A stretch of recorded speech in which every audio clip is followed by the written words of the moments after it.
Адахан Мадумаровдун мамлекет үчүн кылган иштери көмүскөдө калып, анын эмгегин тарыхтан өчүрүү аракеттери дагы күч болгон. Азыр эл аралык деңгээлге чыгып, бүтүндөй Кыргызстан сыймыктанып жүргөн дүйнөлүк көчмөндөр оюндарынын бирден бир демлегечиси экенин көптөр биле бербеси керек. Ал түрк тилдүү мамлекеттердин кызматташтык кеңешинин башкы катчысынын орун басары болуп турганда, бул иш-чаранын кыргыз жеринде өтүп калуусунда эмгеги зор. Кыргызды таныткан, кыргыз мамлекетин таныткан бренд болуп калган көчмөндөр оюну, биринчи дүйнөлүк көчмөндөр оюнунун уюштурушунда дагы өзүнүн өзгөчө салымын кошту. Кыргыздын жана улуттук оюну Көкбөрү оюнундагы баягы эл аралык федерациясынын түзүлүшүндө, эл аралык деңгээлге чыгышында дагы андан ары кеңейишине дагы өзүнүн салымын кошту. Мына бүгүнкү күндө мен айтканым, баягы көчмөндөр оюндарын өткөрөбүз десем, Мадумаровдун кылар иши жокпу деп күлгөн сыяктуу эле. Мен бүгүн ушул маселелерди айтып атсам, бүгүн да күлүшөт. Бирок көрөсүз 7-8 жылдан кийин ушул аябагандай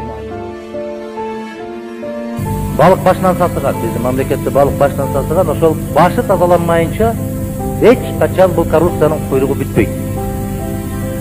Кадровый бизнес деп айтып эле жүрүп атпайбыз. Эми жалгыз Мадумаров айтып аткан жок, Кыргызстандын ары кандай чексине барсаңыз, кече Алымбек өткөндө айткандагыдай бардык нерсенин ставкасы бар да. Базардын ставкасы бар, дүкөндүн ставкасы бар, лицензиянын ставкасы бар, кызматтын ставкасы бар, акимдердин ставкасы бар. Мен кече айтсам, андай маалыматым жок экен деп атасыз.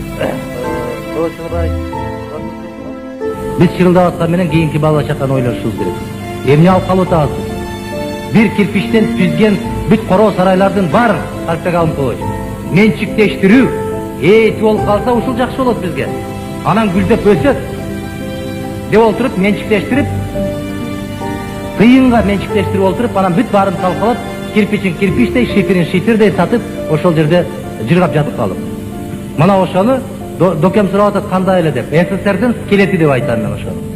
Бүт короо сарайлар аны да жеп жулуп жок кылыш керек эле, бирок бетон болгон үчүн туруп калды.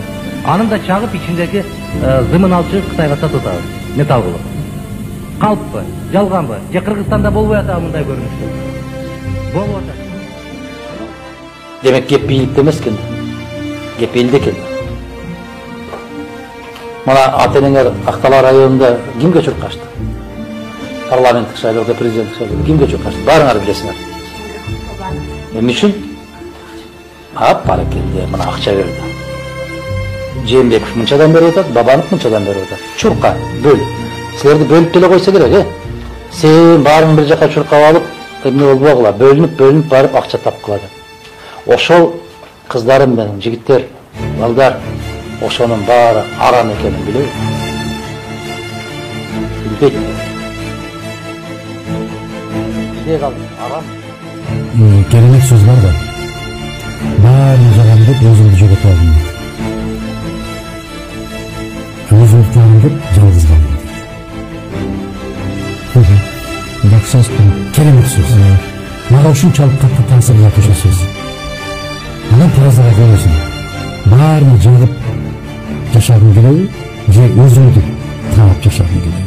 Мен өзүмдү тандалам. Мен өзүмдү табышым керек дагы. Жаратканды таанышым керек дагы. Эч бир кишиге жагайын деген оюм да жок. Мындай бир аракетим да жок. Баары эч качан эч кимге жакпайсың баары. Ошон үчүн өзүң менен өзүң болгонуңдан өткөн. Бирок саясатта бул мүмкүнбү, саясат? Ошол жана шайлоолор кымбат болуп баратат дегенде, үчүнчү дүйнөдөн биринчи дүйнөдө деген Ли Куан Юнун китеби бар. Ошондо Ли Куан Ю айтып атат. Салижан Жигитов раматылык айтчу, кыргызга кыргызча сүйлөсөм эле ишенбейт дагы. Ошону эле орусча айтсам, ой, акыл берген экен Кудай деп калат деп. Орукчам да кыргыздын, аң сезим орукчам болуп. Мына ошол Ли Куан Ю айтып атат, Мадумаров эмес. Ли Куан Ю айтып атат. Шайлоо канчалык кымбат болсо дейт, мамлекетте кымбат болсо дейт, ошончолук коррупцияга жол ачылат деп атат. Ой, Кудай берген экен акылды. Ли Куан Ю айтып атат. Кыргыздын шайлоосу бүгүн болуп карап көргүлө. СДПК канча акча коротту, республика канча акча коротту, Кыргызстан канча коротту, өлүгү канча коротту, карап көргүлө. Бизде айттым эле, бир эледен, бир атадан туылган 3 партияны алып келатат деп. Көзүңөрдү ачкылайлы баян кыргыздар деп. Күнөө баарыбыз табан.